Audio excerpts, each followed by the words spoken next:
One. Hey guys, welcome to the process.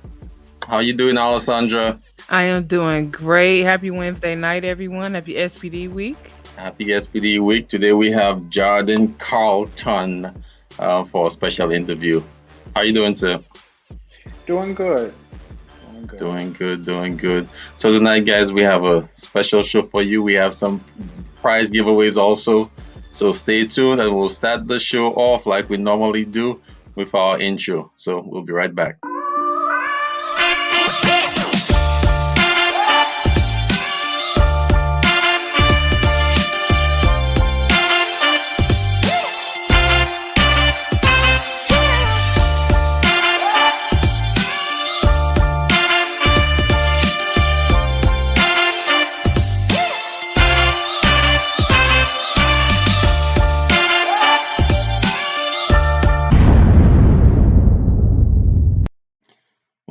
Welcome, guys. Welcome back to the show. Mr. Carlton, how are you today?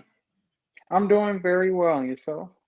I'm doing great. I'm doing great. Alessandra, Yes, so we are halfway through Sterile Processing Week, and I am so excited to have Jardin with us. If you guys are not on LinkedIn, you are missing out because Jardin, I think, hands down, is having the best sterile processing celebration I've ever seen in my life.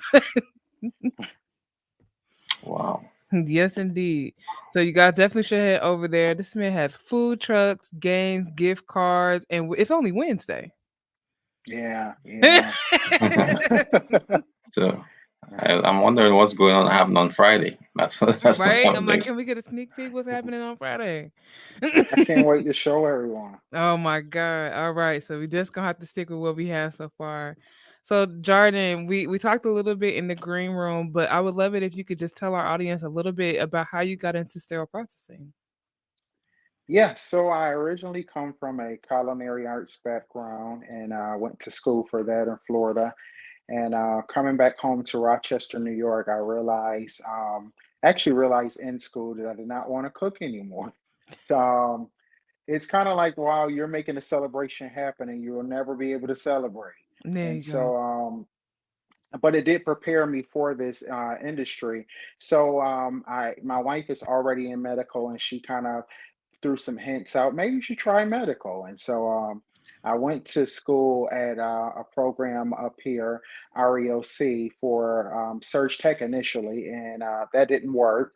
And so I went back for sterile processing. And I just made up in my mind that whatever I do this go around, I'm going to, really dominate, and I'm really going to achieve all that I want to achieve with this.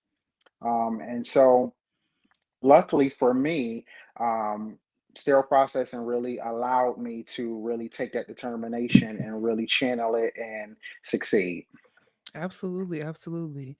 So I definitely checked out your LinkedIn profile and you have had a crazy wild career. When you say you took that determination, you really went full tilt. I did. I recently made a post, probably about a month ago at this point, explaining how I hate to allow people to see my resume because it has so many different jobs on there. And without me there to help them navigate the journey, it looks like I've just been everywhere and I'm, inconsistent and probably unstable. But I promise it to everyone who would allow me to explain to them every experience was worth me going through. Yeah. Um, it just was. Most definitely. I mean, sterile processing is such a wide industry as far as the topics that we have to be in control of. So I would 100% agree with you. Any position that you work with is going to add to what clearly is a stellar leadership career. Yeah, yeah, definitely. I'm thanking you for seeing from that perspective. It's definitely it's a a big industry, and every place is different. Every facility is different. You encounter different scenarios and different situations and different people everywhere you go. So it's worth it for anyone to get out there and see what else is happening in this industry. Absolutely. I mean, if you don't try, you don't know, right? That's right. Are definitely so. you've been in sterile processing, you've made these incredible leaps and bounds and crafted a career for you. What does it mean for you to have that level of success in your career now? It has brought me to a place where I'm very, very sure of what it is I bring to the table. Once upon a time, I questioned my actual value in this industry, but at this point, I know without a doubt that it is because of who I am that I can do what I can do literally anywhere. I'm not limited to a building or a certain software technology group of people. I can do what I do anywhere. And anywhere I go, there's always going to be a people that are there to help me, that will glean to me, glean from me rather, or yield to me what it is they have, for me to work with. And so it has really fostered a independence, a confidence, and inner knowing that I belong. That that is beautiful. And it's definitely where that servant leadership comes from. I can tell talking to you, that's exactly where it comes from because you understand what it takes to work hard and have and attain. And so I imagine that you drive for that with your teams as well. I do. For the most part, every staff I've always worked with, they've been very hardworking, very dedicated, very advantageous. And so they just needed, for the most part, direction as to where to navigate to get the greatest skill out of what they were already doing. And so every team that I team up with, I see their potential and I see their dedication. And it's just a matter of channeling that to the right avenue so that we can get what it is we're after. So talk to us about how do you do that? How do you tease greatness out of teams that may otherwise not be aware of the greatness that they're already doing every day? One of the things that I do is I always try to initiate some kind of employee recognition. What I found is that in this field, when I first started in the main hallway of our hospital, they had a employee of the year kind of recognition board. And what I noticed is that in the years prior, we had been recognized with an employee of the year. And since then, it had never come back around. And so after about a year in my department, I realized that all of the news that we hear in regards to our department happened to have been negative. Mm, And every department that I've ever went to, that's always the case. And yes. so I said, we have to find a way to recognize ourselves since no one else will. Mm, Um, and so one of the things that I first initiated, I initiated a program in which I donated $30 a month towards employee recognition. And so whatever I could buy, if you put something in a box regarding your counterpart and something that you saw that was worthy of being recognized, then we pulled your name out of that jar or out of a hat or whatnot, and we recognized that person. It didn't matter if leadership agreed with the person. It didn't matter if the person is never right concerning anything else. What mm. mattered most is that you thought that it was worthy, or you thought your partner or your counterpart or peer was worthy of recognition. And so we chose to honor that. And once the department began to buy into that process and see that it wasn't any bias on leadership's part, then they begin to kind of develop a little bit more confidence and feel a little bit more of encouragement about what it was that at least we thought of them. Mm. It didn't matter what the OR thinks, it matters more to us what you think. And so it just began to lift their spirits that even if the whole outside world thinks that we're not doing our jobs, we at least have some sense of pride in what we do. So much power in that statement and really just taking your power back, right? From seeking that accolade from outside and having the team be able to internalize it. And it's something particular you said that the person won the gift regardless of what management thought. If the staff put it in, that was it. That was it. So Right. do you feel Um, like that helped to generate trust? It helped to generate trust. Well, because at that time, because of me being a tech at first, they already trusted me, but this just gave them more reason to believe in themselves and just to, foster this idea of codependence. We can't depend on the outsiders for our source of encouragement or for, great feedback, but we can begin to depend on each other. And even if nobody on the outside sees our potential, sees the great efforts that we are making, we are seeing them. So it's worthy, not worthy, but it's of value for you to see me pick up the piece of paper off the floor. It's a value for you to see me, take this item back to decontam, even when I could just brush it with a wire brush on prep and pack side and act like Right. nothing was wrong. That's excellent that you put that energy into your team. Let me ask you a question about the adversity during the pandemic. How did you keep the morale going with your team during that time?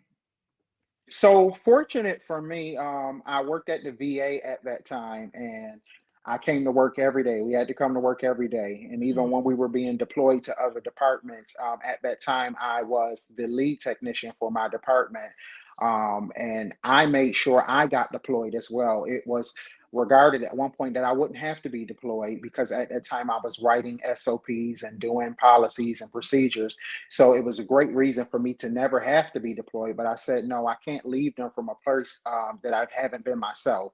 So I made sure I got in the rotation and was ultimately deployed as well. And so them seeing that I didn't regard myself any higher than them also seeing that during I was doing those SOPs and those policies, that I would go to decon, I would stay late because someone left early or whatever the case was that needed to be done. I put myself in those places, and so it just let them know that if I'm asking you to do something, assume that either I would or I have.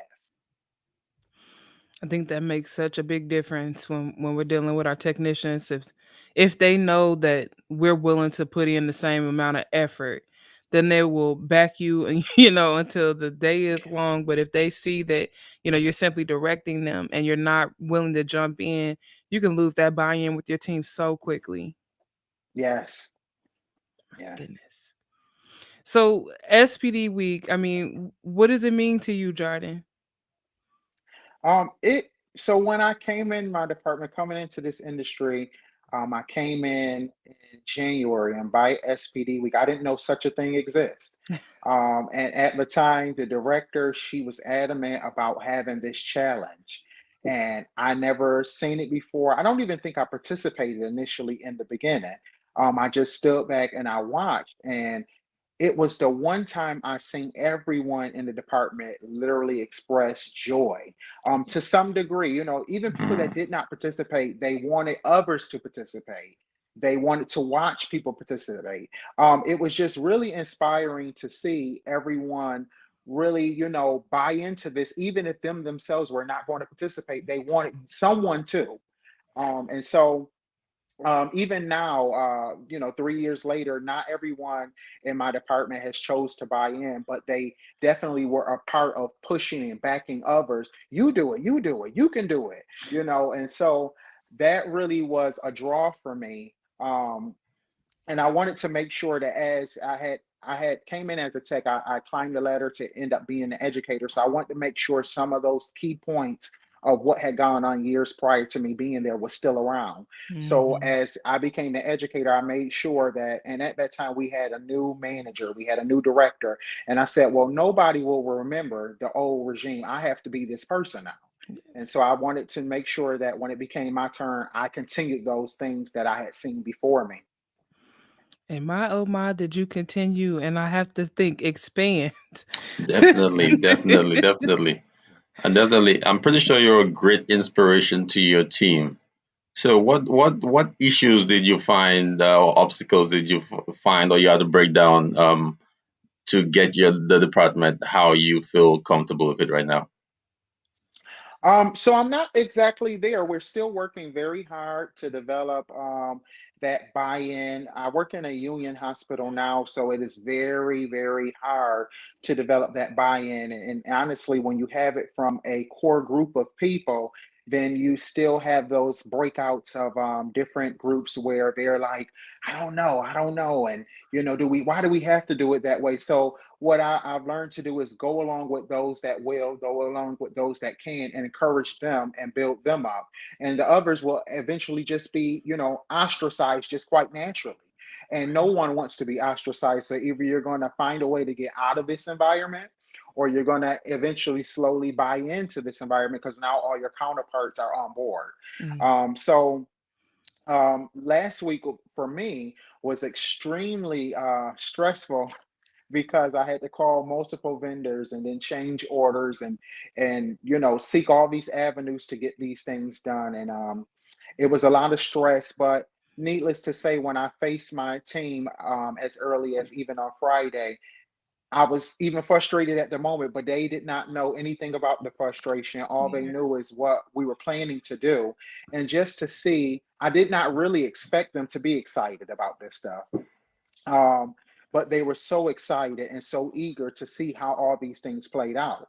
And so that just, kept me motivated because this is a new team I'm working with now. I've only been at this facility for about going on 5 months.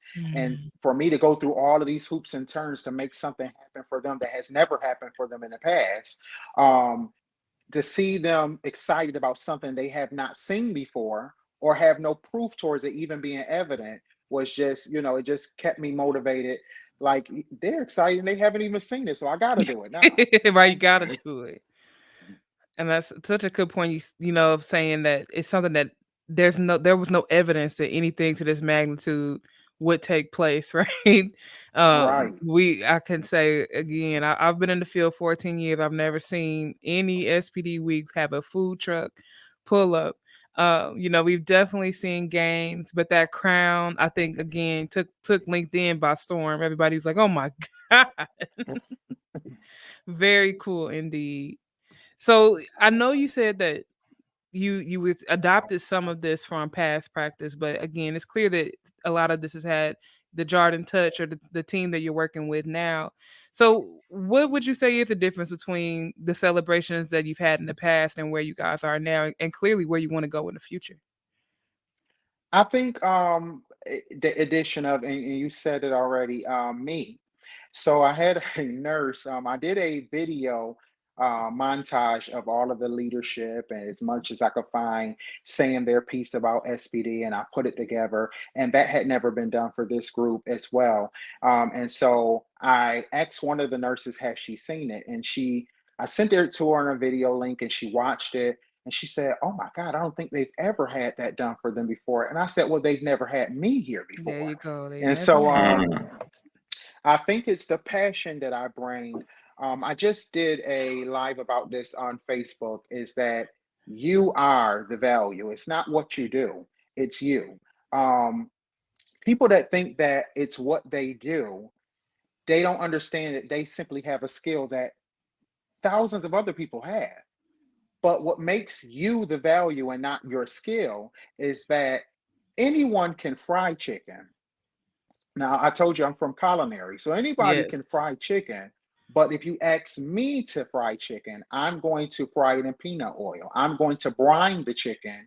I'm going to season it a certain way. There are things that only I could do to this chicken that makes it indicative to who I am. There you And go. so frying chicken is a skill, but my value is in what I bring to it. And so you're getting all of these extra amenities simply because I am who I am. And so in past SPD weeks, I've seen them have the challenge. I've seen them give water bottles and T-shirts and all of that. This year, I was able to secure $330 for an award. Um, this year, this is my second crown that I've actually made. I've never seen the crown before, but I said if we're going to have a champion, we have to have a Gotta crown. have a crown. There has to be some initiation and pride in being Yes. able to complete this challenge. And so you can, and what the beauty of this for me is that you can literally be the tech in the department that fails at everything. But if you succeed in this one event, Yeah. then you're recognized for an entire year as being the champion. And later tomorrow, you can go back to being the department's loser. But for one whole year, we have to look at your picture with that crown and say, well, they did do that. They did do that. Mhm. Yes. So I see you flexing on LinkedIn and you flexing on Facebook, and everything looks good. But what actually touches your heart? What actually motivates you to actually do what you're doing? What affects you in a way where you say, I'm gonna do this better, or I'm gonna make a change? Seeing the end result and seeing things actually work for the better. Um, I have been through all of the rankings, and so what I noticed is that for me being a new hire, a lot of stuff just did not have correlation to my book knowledge, my book understanding. A lot of things just did not come together, and I'm very, very analytical. So in my mind, everything is stretched out, and I look at all of it. Whereas I know a lot of people are not like me, so I wanted to make any environment, any process that I'm a part of, I want to make it so easy that you don't have to think. You can get this to a place where it is kind of automatic that you should expect great outcomes. I want you to be able to think when we hit a rough patch where there's some situation that did not go as expected. That's when I want you to use your book knowledge. Or just for day-to-day stuff, I want to make it so easy for you that you can come here and just lightly do it. You don't need your certification. You don't need your history of knowledge to do this stuff. I want you to be able to do it with ease. And I also want you to be so astute that you do know how and why we do what we do. But I don't want that to be at the forefront of your attention and your mind because that can be cumbersome. And so I always do everything thinking about when I was just a tech. And how this could have been streamlined and made a lot of simple, made very simple for me, made very easy for me, but it wasn't. And so now my ultimate goal is to make things so easy for me, make things so easy for you that nobody has to come here and be stressed out and burnt out about trivial things. Hmm. Very. I can definitely associate with that. Alessandra, you go. Go Yeah, ahead. yeah, I mean, it's just very critical. It's something that industry wide, if you could pack it up and sell it, it's like the Yeah, magic sauce, right? Everybody wants to right, know how can we shift culture? How can we have these dramatic improvements in sterile processing? Meanwhile, making this really complex work something that the techs can not drown in because you're making critical decisions all day long. You don't want them to become swamped in information, but at the same time, you do need them to pull out exactly what they need when it's time. right. Definitely. Definitely. Yeah.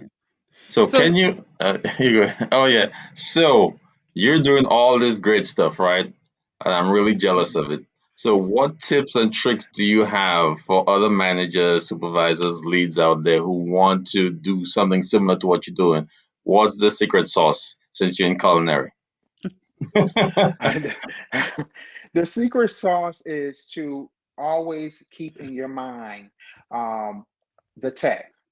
And I want you to stay very much in the reality of what is going to happen and not what you think is going to happen. mm, What I find is that I'm now one of those people who sit in the office, but I, at any given time, am the same person that'll be on the floor.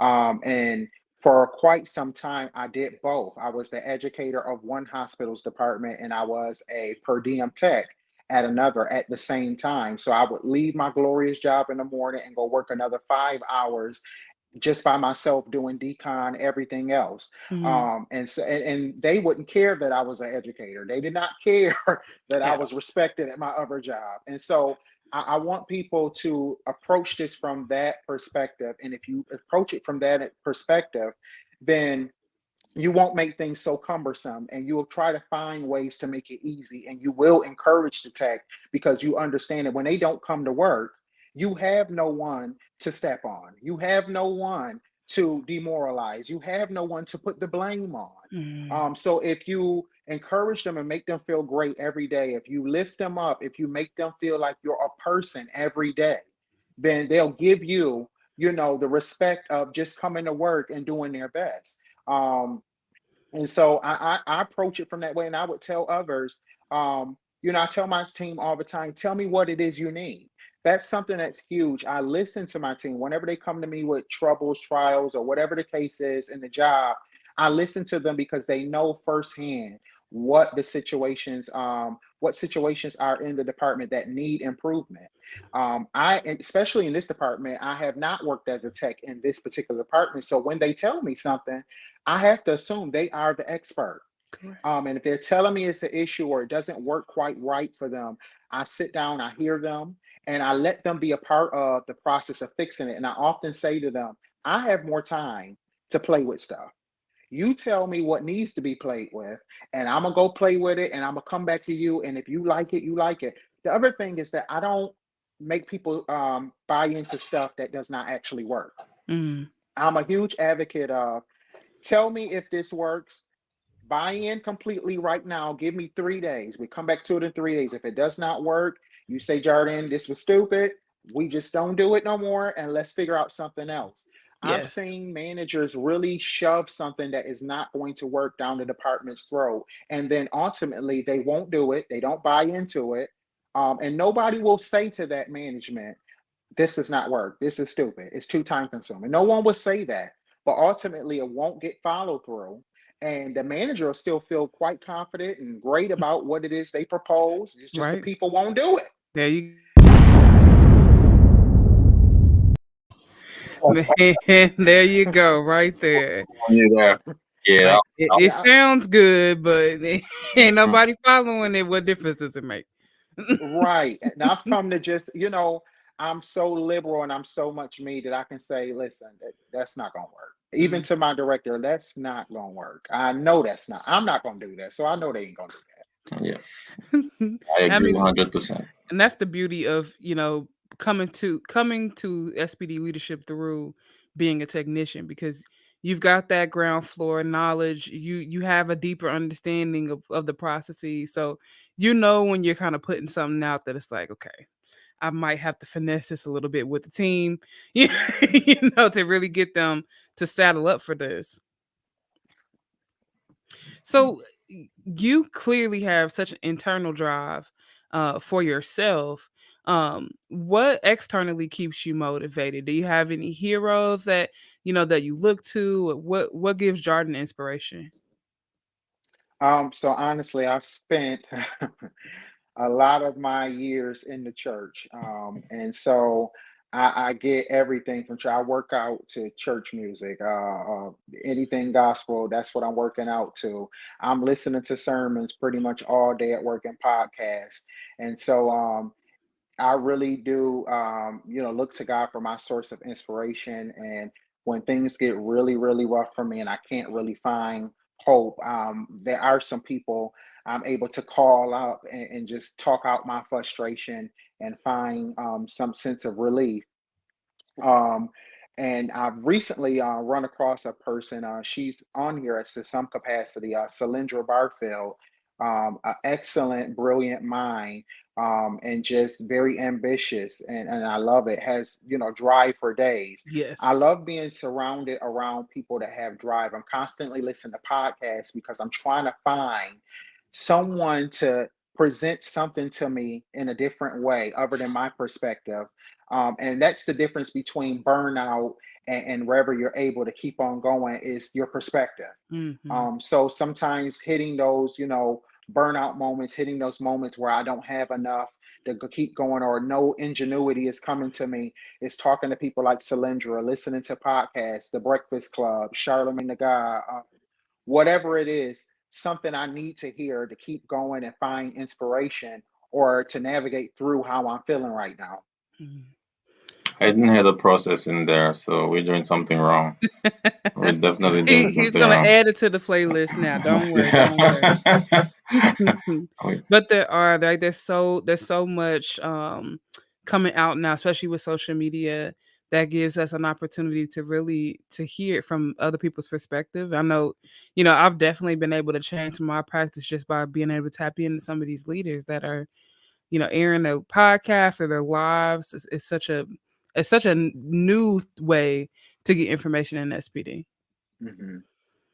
Yeah, and then like you said, the Breakfast Club. I listen to Earn Your Leisure. There's so much happening also like on Yeah. Instagram, right? So different ways. So let's kind of segue into that, because you didn't take this job, because you were searching for a healthcare position that you wanted to pour all your passion into. You're really looking for something that you could drive with. So how has working in sterile processing changed your lifestyle? So it's changed. It's funny. So previously, all I ever talked about was church. That's all I talked about, and that's what I gave everything to. At the time when got into this industry, I took a shift and I really began to give everything to this. And so now I'm married to two. And so, and honestly, before that, it was culinary arts. I literally would go to sleep and have a dream about food and recipes. And now, recently, I woke up, I think as early as 2 days ago, and I woke up thinking about the overnight shift. And I kept it to myself. I talk about work so much, it burdens my wife. So I kept the whole overnight shift to myself. And it's funny because later on that evening, my wife called me and she said, I thought about the overnight shift. And I said, you thought about my overnight shift? She said, yeah, you got to go in there and make them people feel just as appreciated as the upper two shifts and blah, blah, blah. And I said, Lord, that's you, because woke me up like that. And then here she comes saying, and my wife does not work in this industry at all. She's an LPN, she's a healthcare manager. She knows nothing about sterile processing. So it's changed my life because my family has literally seen us go from renting to owning. They've seen, the difference in income. They've seen how we've had little. There was one time, I love to tell people this stuff. When I first got married, um, my car radiator had blown. So, and it was around the wintertime in Rochester. We have winter for about 9 months of the year. Oh, And Lord. so people would pull up to me and they would say, your car is on fire. And I say, no, it's just steam. And so my kids remember that.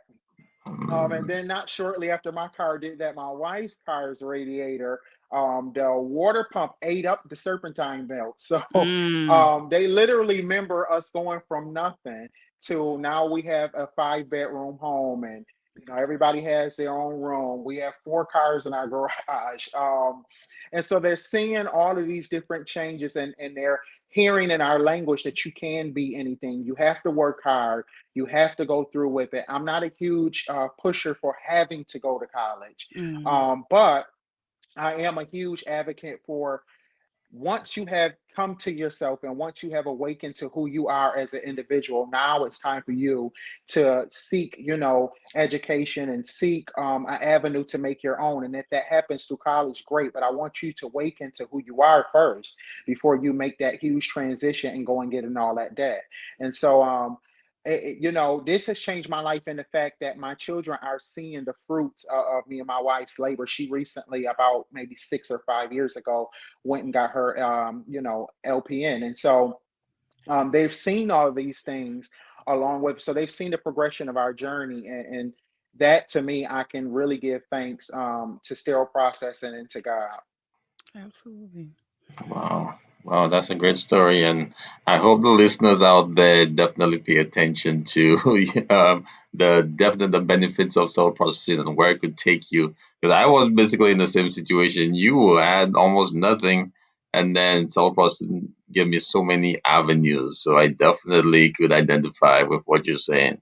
Uh, so how does your family look at you now in terms of like your career? Are they trying to jump aboard cell processing, or are you trying to keep them away from it? So so I think my kids are not interested. They So recently I left my earbuds at work and I had to go to my office to go get them. So I brought my son down into the OR and he seen my office and he was amazed, but he didn't care enough to say, "Hey, I want to do that." So but I don't know that they want to go into this industry. I have had family members look at the success that's come to me and they said, "Hey, I want to try that." And I have to constantly let them know that this industry is laborious. You're going to Yes. work hard. And I often tell them, you know, this didn't just happen to me simply because it happened. I was intentional and I went after stuff. So, I want them to know that coming into this, you're going to work hard, but you have to keep your eyes and ears open because every opportunity is an opportunity. And Mhm. honestly, I never got promoted beyond putting in the application. I never got promoted beyond seeking the next advancement. And so, I let them know it is hard in the beginning, but you can do it. But oftentimes, nobody really wants to work very hard. Yeah. So, um, people I think kind of initially get a little scared away when they hear about all of the blood and all of Mm. the different aspects of what we do and the cleaning and decon and the hot, the cold, and people just, it's a lot. And then I live in a state that requires certification. So I let them know you got to pass this test. Yeah. Um, and so that's a big deterrent too as well. Man, I mean, you hit the nail on the head. Opportunity favors the prepared. Yeah. So I'm interested. You painted such a good picture of your department. What is it like being in a huddle with people that see your vision? What's it Mhm. like? So it's more of a trial and error. Honestly, I can't say that everything I've ever proposed was going to be perfect and they all just bought in. But what I love about every group I've ever worked with, they were at least willing to try. And really, I can't tell you if that was because I'm so convincing or they just, want to prove me wrong. I don't know what it is. Um, but they were at least willing to try. And every group, even down to this group, they're willing to try. And also having the ability to say, Jardin, this was stupid. It did not work, understanding from the very beginning, from the moment that I said, let's try, that they also had the same free right to say, this does not work. Mm, I think just it's no harm in trying when this guy is going to hear us say, this is not going to work. yeah. I think that has made the difference in every huddle for me, and just understanding that the same thing that you think is stupid, I think is stupid. When you say that, the nurse asked me for something that was right in the room, and I look at you like you crazy, and they like, right, that's the same case I had, and I'm like, so my huddles tend to go very well. And then also I keep reiterating to them, I have been where you are. And Yeah. listen, if anything goes wrong in my life right this moment, I will be back where you are. So I'm not so far removed from it that I just cannot understand. Right. And that usually, True. speaks volumes to them. True. Truly. Because so much of the industry is us explaining that people don't know what we do. They don't understand what we do. Right. So being able to have a confidant that's right by your side that truly does understand, is willing to jump in and it's gonna address your concerns. I mean, it sounds like the communication that you've established with your team is second to none. They're able to come to you, even when they know that what they're saying to you may not be something that you want to hear. Right. I love that. Honestly, I don't know that I had that necessarily in leadership. I think so many times in leadership, people want you to be so intimidated by their prestige that it doesn't allow for that open communication. Yeah. You have to do what I say. You have to agree with what I'm saying. And so even just the intimidation of knowing that I can't disagree with you is enough to deter me from actually telling you the truth. And so with me, I'm open. I honestly, church has prepared me to be this way. When you go Mm. to church, you're gonna hear a whole lot of you ain't always right. You ain't always wrong, but you ain't always right. Mhm. And so being in amongst this group of people, I understand that dynamic, and I understand how even to admonish the older men as fathers. You are beneath me in terms of position, but in terms of stature and your years upon this earth, you do have value. So I'm not just going to treat you like you're a complete idiot. Right. And so that warrants some type of respect. Even Yeah. for me being young, I'm a lot younger than a lot of the people I work with. And so because I'm going to respect them, because I'm going to talk to them right, because I'm going to treat them right, I'm going to respect what they're saying. Even as early as today, I had noticed that when people call into my department, they like to give these long stories or really drag it out. And I said, I want to remind everybody that we live in New York State.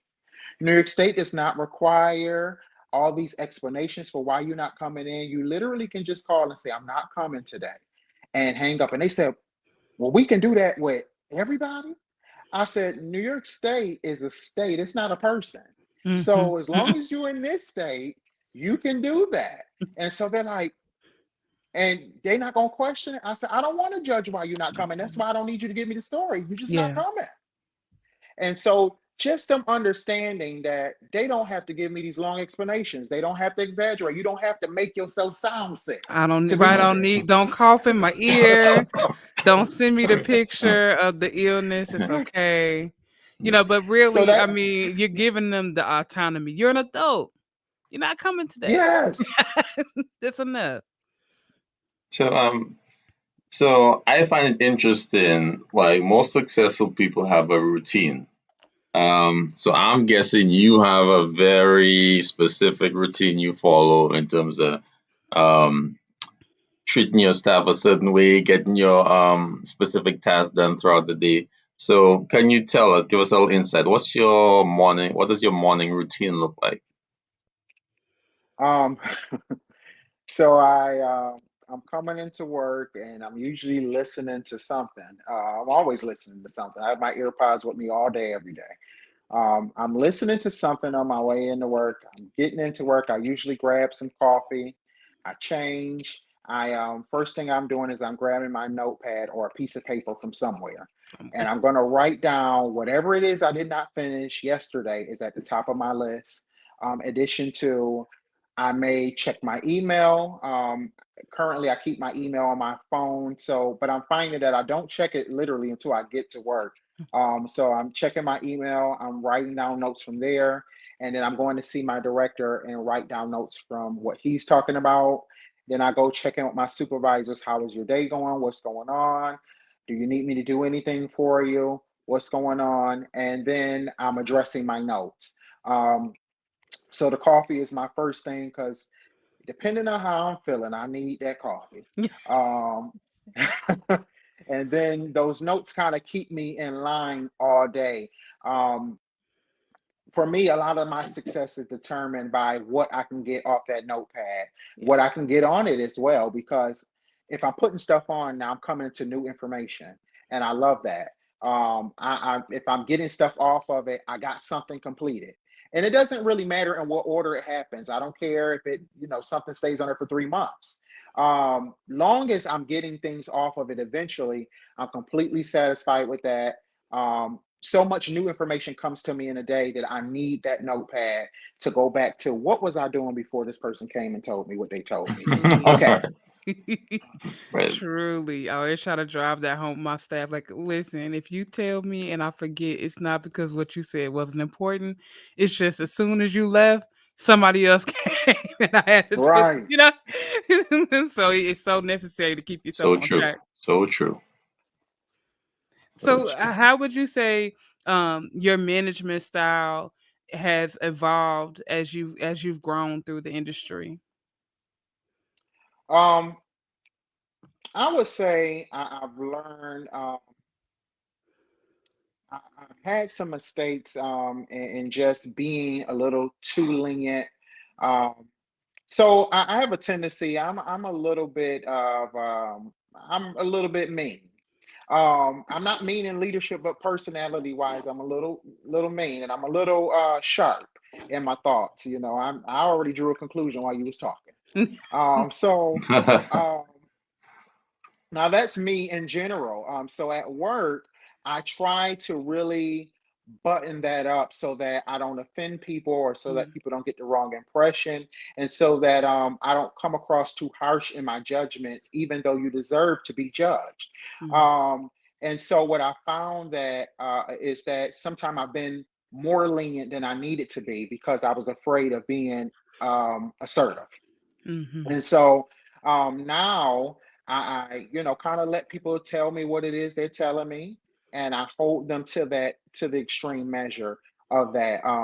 And so I've always been very honest in leadership. I can work with you, but when you get unreasonable, you understand I do have a job and I do have a position that I have to uphold about this. And so I'm not as forgiving as maybe I was in the beginning because some people, they will just abuse that. Yeah.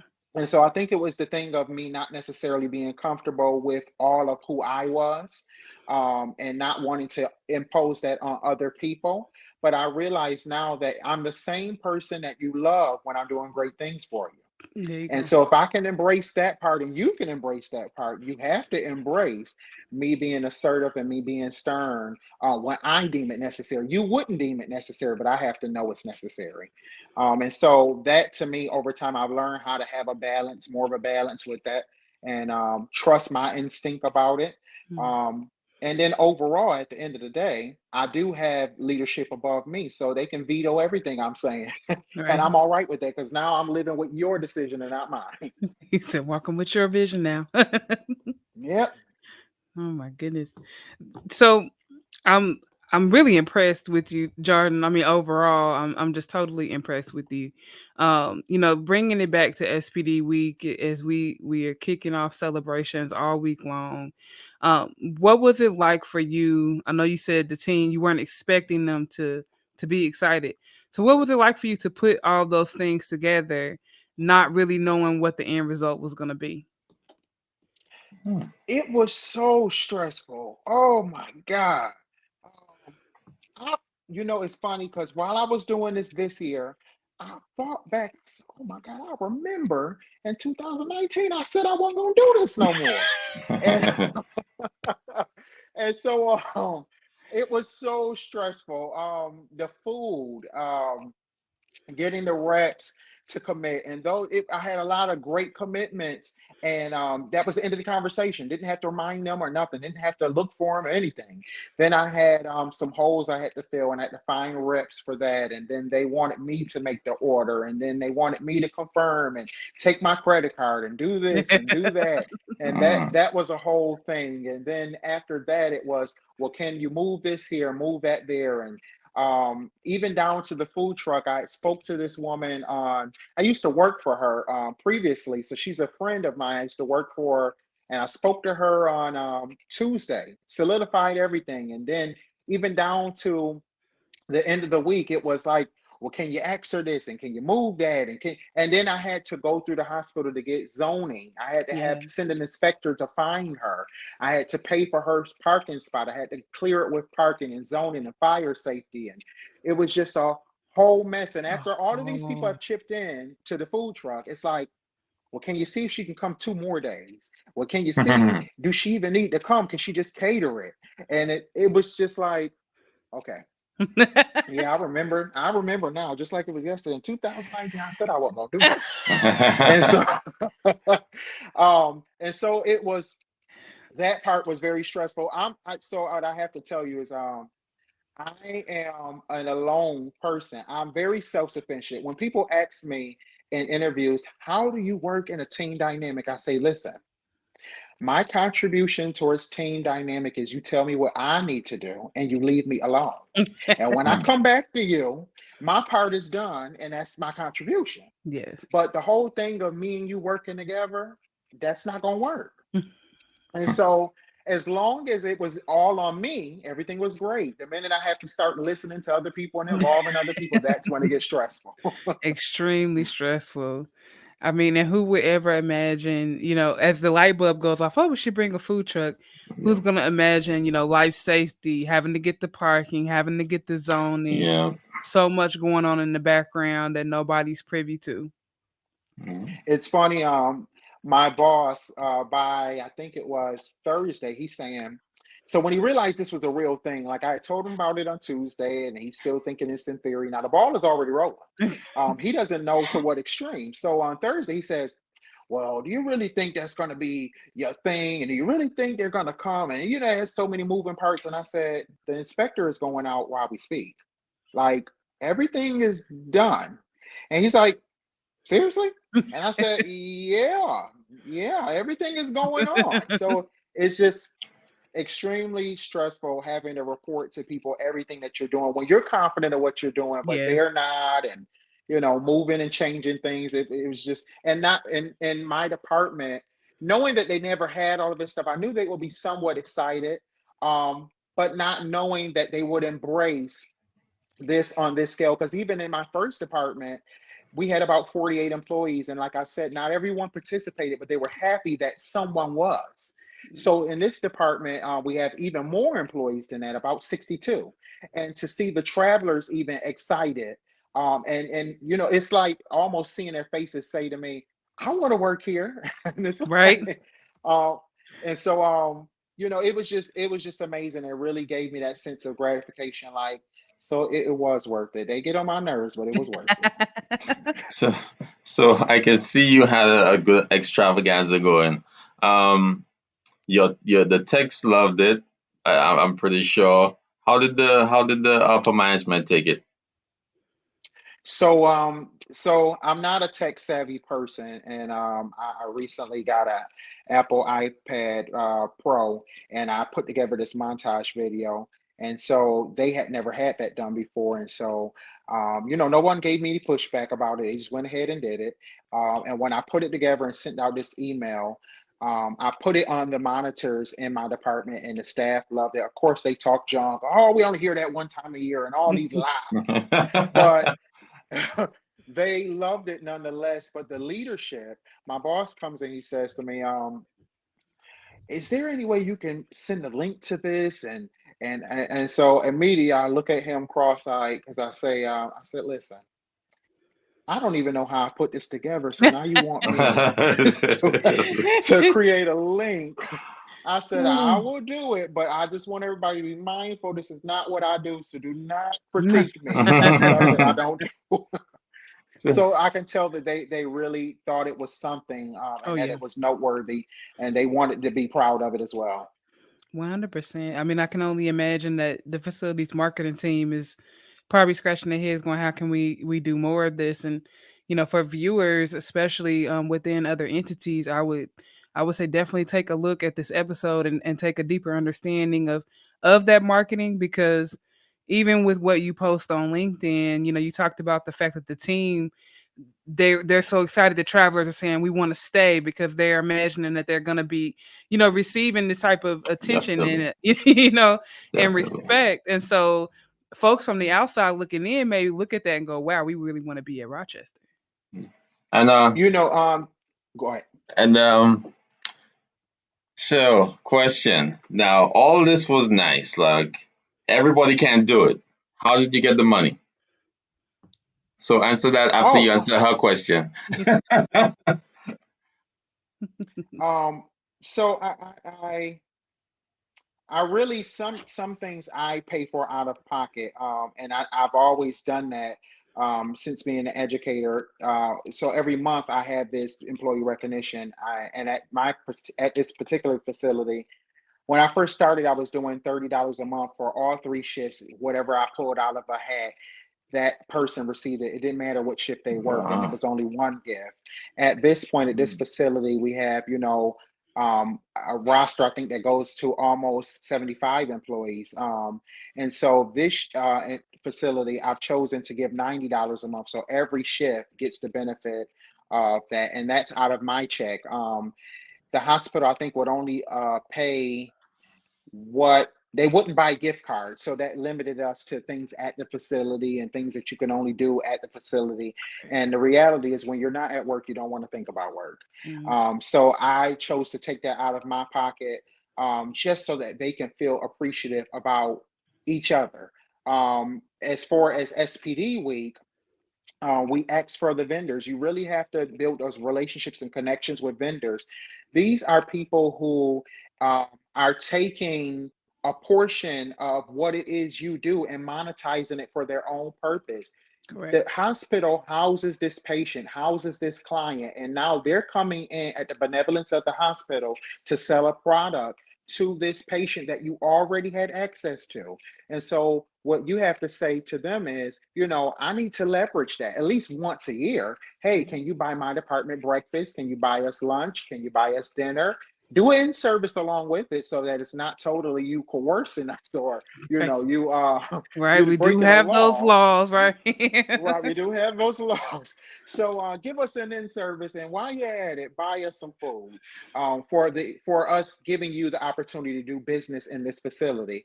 And it absolutely works. And what they don't do, you guys, as a leadership team, you can do so much. Um, I come out of my pocket because I choose to, but even if it was just a matter of asking all of my leadership, hey, can you give $100? Right. Depending on how many people that is, you have a decent amount of money to do something with. I was at a much smaller hospital, and at that time, I was not making as much, or I just didn't have as much at that time. But I went to the Dollar Tree and I bought, mugs along with Dunkin' Donut $5 gift cards. And because they had never had that done for them, that said, and I was new there as well, and that said to them, this guy cares. Yes, So it does, you don't have to spend a ton of money to convey care and concern. absolutely. True. You That's so definitely true. don't have to break the bank, and I think we've seen, like you said, things as simple as Family Dollar, decorations and prizes. We saw on LinkedIn another manager that drove and put yard signs out for her technicians as far as SPD week. So I mean, there's really no excuse to do nothing, Right. right? So, Jardin, we're in the last 5 minutes of our show. It's been an absolute pleasure talking with you tonight. I want to know, Likewise. from your perspective, what legacy do you want to leave behind in the sterile processing industry? I want to leave the legacy of this is a person in our region, at least at our facility, who really cared and brought about change. He heard us. And I want that to be so evident that people that were around during the time of my being there would know that this is what they should leave behind. You hear your employees, you hear the people that work with you and for you, and you allow them to contribute just as much as you hope to contribute from a leadership perspective. Ultimately, my customer, I know our department's customer is the OR or is that patient. Um, but my customer is my staff. And so if I ignore my staff, there's no way that I can be celebrated in my department. Um, I never look for my validation to come from the OR because we don't necessarily have the same vantage point. Mm. But my staff, they need to know that I am there for them. And it doesn't mean that I go to the OR and make them my enemy, but it does mean that I'm here for your cares and your concerns, and I hear you in every effort to make your jobs easier so that our customer, the OR, can benefit from that. And so I want to convey that everywhere I go. I'm always advocating for that. To upper leadership beyond me, and even in our huddles, I'm always advocating for our staff. And so that's what I want every hospital I've ever come across to know. When I was a tech, I was always arguing for the sake of my counterparts. I was always a spokesperson. I was the unofficial leader. And so now that I am actually a leader, nothing has changed. It's just that I have to learn how to be more didactic in the way that I argue. Thank you. Um, but we still have to argue nonetheless. You have to advocate for your people. Yes, absolutely. I mean, and I think what you said is so key, and I hope technicians take it away. You were a leader before you had the title of a leader. You were already Mhm. carrying yourself with that type of mindset of being a problem solver, of being a go getter, of being an advocate. So, you progressing through these different career changes wasn't you being, awarded that behavior. It was you seeking those opportunities because you knew you had that skill to give. Mhm. Powerful stuff. And Powerful. we appreciate you coming on. We appreciate your story. I want to know, sir, I want to get some more input on how you actually coordinated this, because I think this was a great endeavor by you.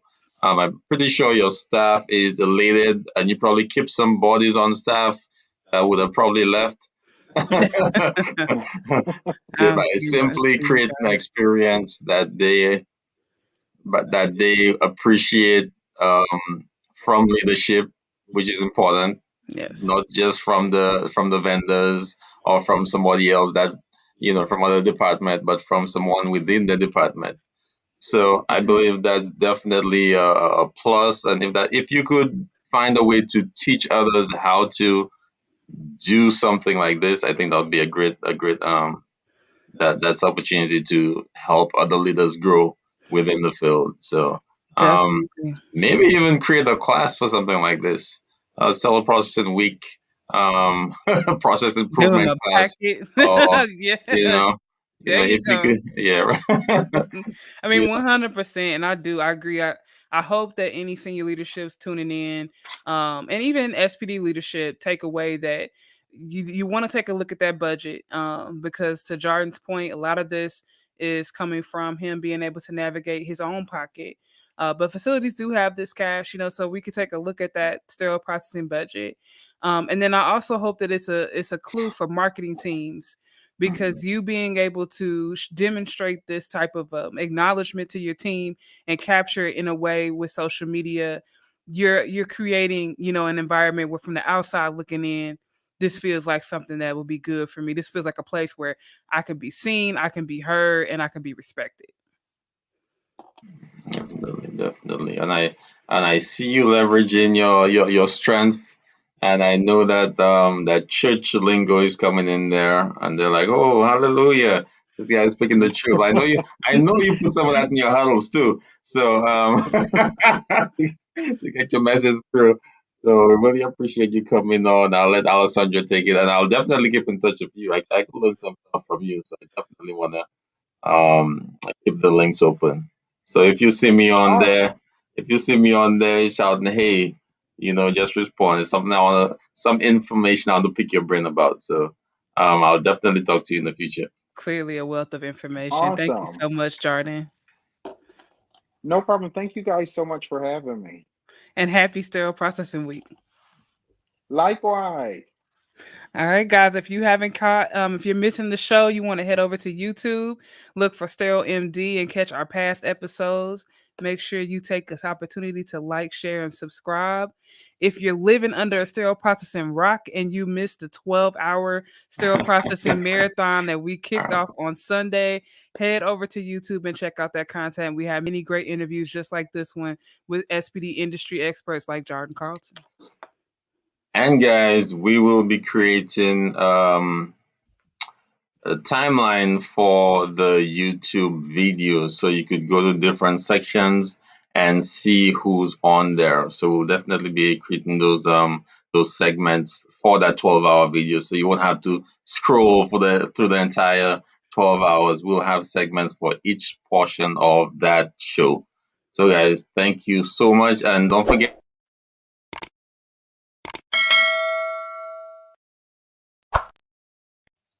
like and subscribe. Alessandra, you have something else you want to say? Happy sterile processing week. And I cannot wait to see what Thursday and Friday look like at Jardin's facility. So guys, peace. We'll see you on the next one.